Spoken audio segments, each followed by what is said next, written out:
તો મિત્રો તમે જોઈ શકો છો કે આપણે હવે જે નીચે પણ મેઠું નાખ્યું છે અને બોકડો અંદર સમાધિમાં મૂકી અને ફરીથી આપણે મેઠું નાખીએ છીએ. તો આપણે પૂરી વિધિથી તેને સમાધિ આપવાની છે.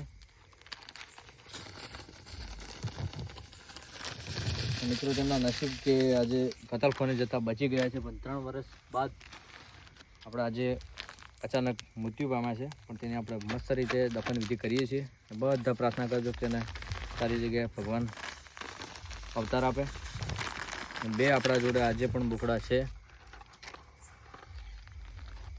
ફૂલ સારવાર સાથે આપણે તેને સાચવીએ છીએ.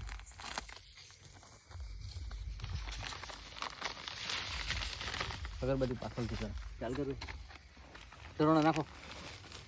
લો ભાગ લે સેવાનો પાછળ ડરો છે.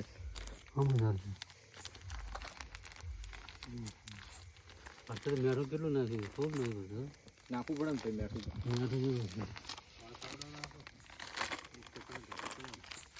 હમણાં બધાને